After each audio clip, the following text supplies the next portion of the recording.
Dear student, आज हम coordination chemistry में application of crystal field theory, crystal field सिद्धांत के अनुप्रयोग या उपयोग के बारे में पढ़ेंगे, जो कि बीएससी पार्ट 3 इनऑर्गेनिक केमिस्ट्री के सिलेबस में। देखिए, हम बच्चों इससे पहले जो लेक्चर्स थे उसमें हम क्रिस्टल फील्ड थ्योरी के बारे में पढ़े, और उस क्रिस्टल फील्ड थ्योरी के अंदर जो है हम ऑक्टाहेड्रल कॉम्प्लेक्स में क्रिस्टल फील्ड विभाजन, डी कक्षकों का विभाजन, टेट्राहेड्रल कॉम्प्लेक्स में, स्क्वायर प्लेनर कॉम्प्लेक्स में डी कक्षकों का विभाजन के बारे में पढ़े। और ये जो थ्योरी थी, सीएफटी थ्योरी थी, क्रिस्टल फील्ड थ्योरी थी, वो बहुत सारे जो है बहुत सारी प्रॉब्लम जो कि बैलेंस बॉन्ड थ्योरी जो है वो एक्सप्लेन नहीं कर पाई थी कॉम्प्लेक्स की, उसके बारे में उसने समझाया था। तो हमने वो बहुत डिटेल से यहाँ पर पढ़ा। तो आज हम जो है ये जो एप्लीकेशन है क्रिस्टल फील्ड थ्योरी की, क्या एप्लीकेशन है, क्या इसके अनुप्रयोग है या क्या इसकी उपयोगिता है, इसके बारे में यहाँ पर डिटेल से पढ़ें। देखिए, इस क्रिस्टल फील्ड थ्योरी की जो एप्लीकेशन में तीन पॉइंट है मेन, जो है और भी है लेकिन 3 पॉइंट मेन है। एक तो ये जो है कॉम्प्लेक्स के अंदर जो है मैग्नेटिक प्रॉपर्टीज, चुंबकीय गुणों को एक्सप्लेन करती है। दूसरा, ये कॉम्प्लेक्स की ज्योमेट्री को एक्सप्लेन करती है, ज्योमेट्री ऑफ कॉम्प्लेक्स। और तीसरा जो सबसे इम्पोर्टेंट जो है प्रॉपर्टी है वो ये है, ये एक्सप्लेन करती है colour property of complex, complex की कलर प्रॉपर्टी को ये एक्सप्लेन करती है। तो हम 1 बाय 1 यहाँ पर ले रहे हैं, 2 पॉइंट्स का यहाँ पर डिस्कशन करेंगे हम आज, मैग्नेटिक प्रॉपर्टी ऑफ कॉम्प्लेक्स, और सेकेंड पॉइंट है ज्योमेट्री ऑफ कॉम्प्लेक्स, संकुलों की ज्यामिति। कलर प्रॉपर्टी ऑफ कॉम्प्लेक्स जो है काफ़ी बड़ा रोल है इसका, वो नेक्स्ट लेक्चर में कल अपन लेंगे कंटिन्यूस में। तो सबसे पहले हम ले रहे हैं इसमें जो है एप्लीकेशंस में संकुलों के चुंबकत्व की व्याख्या या explanation of magnetic property of complex. देखिए, हमने शुरू में पढ़ा था कि वे कॉम्प्लेक्स जिनके अंदर अनपेयर्ड इलेक्ट्रॉन होते हैं, चाहे वो एक हो या एक से अधिक हो, वे मैग्नेटिक मोमेंट का मान रखते हैं या चुंबकीय गुण रखते हैं, या वो अनुचुंबकीय पैरामैग्नेटिक होते हैं। और वे कॉम्प्लेक्स जिनमें अनपेयर्ड इलेक्ट्रॉन नहीं होते या सभी इलेक्ट्रॉन जो है पेयर्ड होते हैं, वो चुंबकीय आघूर्ण का मान नहीं रखते या चुंबकीय गुण रिप्रेजेंट नहीं करते हैं, या उसको दूसरे वर्ड्स में बोलते हैं कि वो है डायमैग्नेटिक कॉम्प्लेक्स होते हैं। मोस्टली जो है जो कॉम्प्लेक्स बनते हैं मोस्टली पैरामैग्नेटिक प्रॉपर्टी या अनुचुंबकीय गुण दर्शाते हैं। और क्योंकि इनके अंदर जो है क्रिस्टल क्षेत्र विभाजन में किसी संकुल में अयुग्मित इलेक्ट्रॉन की संख्या होती है, और उसको कैसे ज्ञात किया जाता है पूर्व के लेक्चर्स में हमने यहाँ पर पढ़ा। तो किसी अणु में देखिए, जो मोस्टली कॉम्प्लेक्स में मैग्नेटिक प्रॉपर्टीज होती है, मतलब वो अनपेयर्ड इलेक्ट्रॉन रखता है। अब देखिए, किसी भी अणु में या किसी भी कॉम्प्लेक्स में अयुग्मित इलेक्ट्रॉन होंगे तो वो चुंबकीय आघूर्ण का मान जो है प्रदर्शित करेंगे या रखेंगे, और जितने ज़्यादा अयुग्मित इलेक्ट्रॉन होंगे उसमें चुंबकीय आघूर्ण का मान उतना ही ज़्यादा होगा। और ये जो इसको हम जो है विभिन्न प्रकार की ज्यामिति, जैसे ऑक्टाहेड्रल, टेट्राहेड्रल, स्क्वायर प्लेनर जो है इसमें, और उसमें भी स्ट्रॉन्ग लिगेंड भी और जो है वीक लिगेंड, और इसके आधार पर हम यहाँ पर जो है उसके मैग्नेटिक मोमेंट्स के मान हम निकालेंगे, म्यूएस के मान निकालेंगे। और म्यूएस मीन्स होता है magnetic movement due to spin motion of electrons, mu s. क्योंकि जो ड्यूप्लॉक के तत्व है या कॉम्प्लेक्स है, उसमें जो अनपेयर्ड इलेक्ट्रॉन है, वो अनपेयर्ड इलेक्ट्रॉन की स्पिन मोशन ही जो है, चक्रण गति ही उसका चुंबकीय आघूर्ण के मान में मुख्य योगदान रखती है। उसकी जो ऑर्बिटल मोशन है उसका कोई ज़्यादा रोल नहीं होता। इसलिए यहाँ पर जो म्यूएस लिखा गया, mu s spin motion, magnetic movement due to spin motion. और इस म्यूएस का जो मान निकालते हैं उसके लिए फॉर्मूला यहाँ पर दिया गया है, म्यूएस बराबर √NN+2 फॉर मैग्नेटॉन। यहाँ पर जो n है वो अनपेयर्ड कॉम्प्लेक्स में उपस्थित अनपेयर्ड इलेक्ट्रॉन की संख्या। अब इस चीज़ को समझने के लिए यहाँ पर जो है यहाँ पर हम एग्जाम्पल ले रहे हैं, जैसे एग्जाम्पल नंबर फर्स्ट है। तो इस फर्स्ट के अंदर जो है ABCD करके बहुत सारे कॉम्प्लेक्स लिए हैं। जिस फॉर एग्जाम्पल यहाँ पर लिया है कॉम्प्लेक्स, हमने लिया है CONH3 का होल 6 और बड़ा कोष्टक जो है कोऑर्डिनेशन स्क्वायर और Cl3। तो इसमें चुंबकीय आघूर्ण का मान फॉर मैग्नेट में यहाँ पर सामने लिखा है नोट्स में, तो ये है 0 है। इसी तरीके से हमने दूसरा कॉम्प्लेक्स यहाँ पर लिया है NiH2O का होल 6 Cl2, इसके अंदर मैग्नेटिक मोमेंट का मान 2.9 है। इसी प्रकार नेक्स्ट कॉम्प्लेक्स है यहाँ पर K4MnF6, K4MnF6, इसमें मैग्नेटिक मोमेंट का मान 5.9 है। इसी तरीके से नेक्स्ट कॉम्प्लेक्स है यहाँ पर K4MnCn का 6, और इस कॉम्प्लेक्स के अंदर मैग्नेटिक मोमेंट या μs का मान है 1.9 है। इसी तरीके से हमने यहाँ पर एक कॉम्प्लेक्स लिया है K3FeF6, और इसमें मैग्नेटिक मोमेंट्स का मान जो है 5.9। अब देखिए हम इसको जो एग्जांपल लिए, इन एग्जांपल्स को यहाँ पर 1 बाई 1 करके सॉल्व करेंगे कि ये मान कैसे आए। ठीक है, तो सबसे पहला हमने एग्जांपल लिया यहाँ पर CONH3 का होल 6 और स्क्वायर ब्रैकेट Cl3। तो देखिए इस कॉम्प्लेक्स के अंदर जो हमारा मेटल है वो कोबाल्ट है, और इस कोबाल्ट की ऑक्सीडेशन स्टेट है यहाँ पर +3। ठीक है, तो देखिए इस कॉम्प्लेक्स में अगर हम CO+3 का विन्यास देखें तो Ar3D5 है, Ar आर्गन 3D6 है। अब इस कॉम्प्लेक्स में जो CO+3 से कितने अमोनिया लिगेंड जुड़े हैं, 6 अमोनिया लिगेंड जुड़े हैं, और ये जो अमोनिया जो लिगेंड है ये इसमें एक प्रबल लिगेंड, स्ट्रॉन्ग लिगेंड की भांति कार्य कर रहा है। जब ये लिगेंड स्ट्रॉन्ग लिगेंड की भांति कार्य कर रहा है तो जो कोबाल्ट +3 के अंदर 3D कक्षक में जो 6 इलेक्ट्रॉन है उसकी पेयरिंग हो जाती है, और पेयरिंग जब हो जाती है तो D कक्षक में 3D कक्षक में कोई भी अनपेयर्ड इलेक्ट्रॉन यहाँ पर नहीं रहता। इट मीन्स इसका जो विन्यास होता है T2G6 और Eg0 होता है। और जैसे इसमें NH3 लिगेंड जुड़ेंगे तो 2 तो NH3 लिगेंड्स इसमें Eg कक्षक से जुड़ जाएंगे, एक 4s से जुड़ जाएगा, और 3 जो है 4p से जुड़ जाएगा। कहने का तात्पर्य इसमें इस कॉम्प्लेक्स में कोई भी CONH3 का और 6 Cl3 कॉम्प्लेक्स बनने पर कोई भी अनपेयर्ड इलेक्ट्रॉन उपस्थित नहीं है, इसलिए इसकी μs का मान या मैग्नेटिक मोमेंट का मान 0 आएगा, जो कि ऊपर दिया है। तो ये यहाँ पर इसको हमने एक्सप्लेन किया। इसी क्रम में हम बी एग्जाम्पल लेते हैं। बी एग्जाम्पल हमारा NiH2O का होल 6 और Cl। देखिए इस कॉम्प्लेक्स के अंदर धातु है निकिल, और इस निकिल धातु की जो ऑक्सीडेशन स्टेट है वो +2 है। तो देखिए निकिल +2 का जो विन्यास है वो आर्गन 3D8 है। ठीक है, अब क्या होगा कि इस संकुल धातु से हमारा लिगेंड जो जुड़ा हुआ है वो कौन सा लिगेंड जुड़ा है, H2O लिगेंड जुड़ा है। तो ये जो H2O जो लिगेंड जुड़ रहा है, तो इस H2O जो लिगेंड है वो वीक लिगेंड है, यहाँ पर वीक लिगेंड है। तो देखिए इसमें चाहे वीक लिगेंड जुड़े इस निकल से या स्ट्रॉन्ग लिगेंड जुड़े, इस Ni+2 का जो विन्यास होगा भाई 3 इलेक्ट्रॉन आप T2G में भरेंगे, उसके बाद में Eg में भरेंगे, फिर पेयरिंग नीचे से हम स्टार्ट करेंगे। तो इसका जो इलेक्ट्रॉनिक धातु आयन Ni+2 का जो विन्यास होगा T2G6 और Ag2 होगा। इट मीन्स इस कॉम्प्लेक्स के अंदर इस Eg कक्षक है जो कि dx² 2y² और dz² है, इन कक्षक में अयुग्मित इलेक्ट्रॉन उपस्थित है एक। इट मीन्स इस कॉम्प्लेक्स के अंदर अनपेयर्ड इलेक्ट्रॉन कितने हो गए यहाँ पर 2। तो μs बराबर √n+2 में n की जगह हम 2 मान रखेंगे। तो इसको सॉल्व करने पर इसका मान आएगा 2.9 के करीब आ रहा है, जो कि ऊपर एग्जाम्पल में क्लियर है। तो ये सेकंड नंबर का एग्जाम्पल हमने यहाँ पर सॉल्व कर लिया। इसी क्रम में हम यहाँ पर जो है कॉम्प्लेक्स नंबर जो है C ले रहे हैं। देखिए इस C कॉम्प्लेक्स में K4MnFe6 है।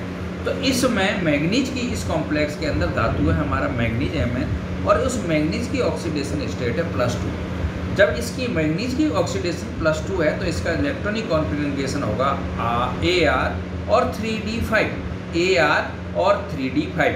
ठीक है, और इससे एक जो है दुर्बल लिगेंड F- लिगेंड जुड़ा है, जो कि एक वीक लिगेंड से है। अब जो ये वीक लिगेंड है तो क्या होगा, इस Mn+2 में जो 3D के अंदर जो 5 इलेक्ट्रॉन बढ़ने हैं वो 3 इलेक्ट्रॉन आपके T2G में बढ़ जाएंगे, देन उसके बाद में 2 इलेक्ट्रॉन Eg में बढ़ जाएंगे। तो कहने का मतलब Mn+2 का इलेक्ट्रॉनिक कॉन्फ़िगरेशन होगा T2G3 और Eg2।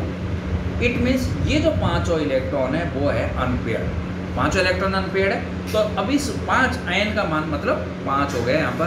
तो μs बराबर √nn+2 फॉर्मूले के अंदर n की जगह अगर हम 5 रखेंगे तो इसमें मैग्नेटिक मोमेंट्स के मान आएंगे 5.9 पेयर बोर मैग्नेट्रॉन। इसी क्रम में हम यहाँ पर D कॉम्प्लेक्स ले रहे हैं। देखिए इस D कॉम्प्लेक्स में हमारा जो है D कॉम्प्लेक्स ले रहे हैं। वो K4MnCN का होल 6 ये कॉम्प्लेक्स है। देखिए पहले वाले कॉम्प्लेक्स में भी धातु मैग्नीज था, इस वाले कॉम्प्लेक्स में भी धातु मैग्नीज है, पहले वाले कॉम्प्लेक्स में भी इस मैग्नीज की ऑक्सीडेशन स्टेट +2 थी और इसमें भी कौन सी है +2 है। लेकिन यहाँ पर फ़र्क क्या है कि इस और इसका इलेक्ट्रॉनिक कॉन्फ़िगरेशन भी Mn+2 का इलेक्ट्रॉनिक कॉन्फ़िगरेशन है, वही आर्गन 3d5। लेकिन क्या हो रहा है कि इस Mn+2 से जो हमारा लिगेंड जुड़ रहा है वो जुड़ रहा है बच्चों Cn-, जो कि एक स्ट्रॉन्ग लिगेंड है। कहने का मतलब Mn+2 से जब Cn- स्ट्रॉन्ग लिगेंड जुड़ेगा तो T2G और Eg का जो गैप है वो बढ़ जाएगा।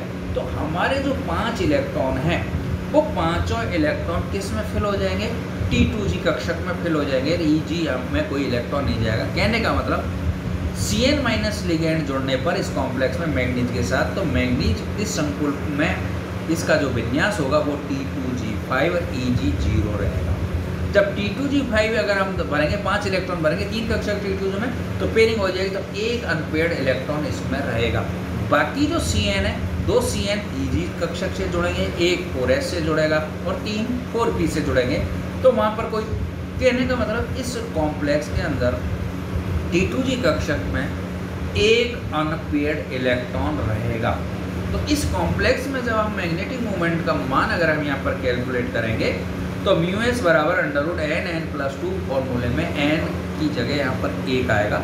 और इसको सॉल्व करेंगे तो इसको सॉल्व करेंगे तो मैग्नेटिक मोमेंट के मान 1.73 आएंगे, जो कि यहाँ पर नोट्स के अंदर दिखाया गया। कहने का मतलब है जब हम मैग्नीज+2 से F- वीक लिगेंड जोड़ते हैं तो मैग्नेटिक मोमेंट के मान अलग आएंगे, और जब Mn+2 से Cn- लिगेंड जोड़ दें तो मैग्नेटिक मोमेंट के मान अलग आएंगे, क्योंकि एक वीक लिगेंड है दूसरा स्ट्रॉन्ग लिगेंड है। वीक लिगेंड और स्ट्रॉन्ग लिगेंड जोड़ने पर अनपेयर्ड इलेक्ट्रॉन की संख्या यहाँ पर अलग अलग आएगी। इसलिए यहाँ पर जो है इस कॉम्प्लेक्स के अंदर जो है मैग्नेटिक मोमेंट मान अलग अलग दिखाएगा। नेक्स्ट यहाँ पर और लास्ट हमने यहाँ पर कॉम्प्लेक्स लिया था हमने K3Fe(F6). K3Fe(F6) कॉम्प्लेक्स में हमारा जो धातु है वो है Fe, और इस Fe की जो ऑक्सीडेशन स्टेट है यहाँ पर कितनी है +3 है। तो Fe+3 का जो इलेक्ट्रॉनिक विन्यास है वो आर्गन 3d5 है। ठीक है, अब क्या होगा कि ये जो आर्गन 3d5 है तो यहाँ पर क्या है कि ये जो Fe से जो F- लिगेंड जुड़ा है वो एक वीक लिगेंड है। अब जब इससे वीक लिगेंड जुड़ता है तो T2G कक्षक में 3 इलेक्ट्रॉन भरने के बाद में 2 इलेक्ट्रॉन Eg में चले जाएंगे। कहने का मतलब इस कॉम्प्लेक्स में भी जो है Fe+3 के अंदर युग्मित इलेक्ट्रॉन की संख्या 5 रहेगी, और इसका रीजन है यहाँ पर F- यहाँ पर वीक लिगेंड जुड़ा है। तो इस कॉम्प्लेक्स का जब हम मैग्नेटिक मोमेंट का मान यहाँ पर कैलकुलेट करेंगे तो μs बराबर √nn+2 फॉर्मूले में n की जगह यहाँ पर 5 रखेंगे, 5 क्योंकि 5 अनपेयर्ड इलेक्ट्रॉन है। तो इसमें मैग्नेटिक मोमेंट का मान जो है वो आएगा यहाँ पर 5.9 के समथिंग आएगा बोर मैग्नेट। कहने का मतलब लॉटॉप्स कॉम्प्लेक्स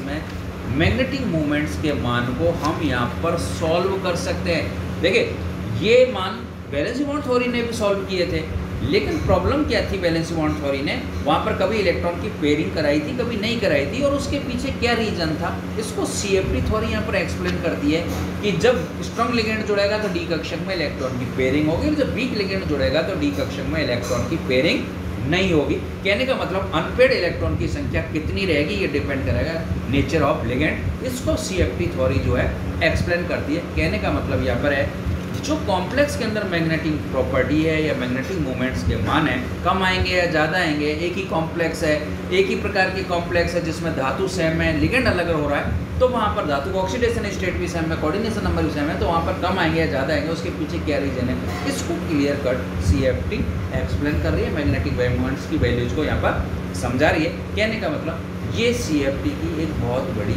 एप्लीकेशन है। ठीक है, हमने बहुत सारे एग्जांपल्स लिए, आपको समझ में आ गए और लॉट ऑफ एग्जांपल्स यहाँ पर आप ले सकते हैं। और एग्जाम के अंदर जो है, एग्जाम के अंदर ये जो है क्वेश्चन भी बहुत सारे कॉम्प्लेक्स दे देंगे, उसमें मैग्नेटिक मोमेंट का मान कैलकुलेट कराएंगे, वो आप इजीली कर सकते हैं, या मैग्नेटिक मोमेंट के मान ऑलरेडी कैलकुलेट कर रखे हैं उसने और वो एक्सप्लेन कराता है, तो इस तरीके से आप एक्सप्लेन कर सकते हैं। ठीक है, नेक्स्ट जो पॉइंट हम यहाँ पर ले रहे हैं वो ले रहे हैं इस CFT की जो नेक्स्ट एप्लीकेशंस है वो ले रहे हैं कि संकुल यौगिकों की ज्यामिति की व्याख्या, explanation of geometry of complex. देखिए ये जो CFT थ्योरी है, ये CFT थ्योरी बहुत सारे कॉम्प्लेक्स की ज्योमेट्री को भी एक्सप्लेन करती है, ज्यामिति को भी एक्सप्लेन करती है, बहुत सारे कॉम्प्लेक्स की ज्यामिति को एक्सप्लेन करती है। ठीक है, तो देखिए इसमें क्या है कि अधिकांश धातु आयन, ये थ्योरी ये कहती है कि अधिकांश जो धातु आयन है वो लिगेंड के साथ जुड़ते हैं तो वो मोस्टली क्या बनाते हैं, ऑक्टाहेड्रल कॉम्प्लेक्स बनाते हैं।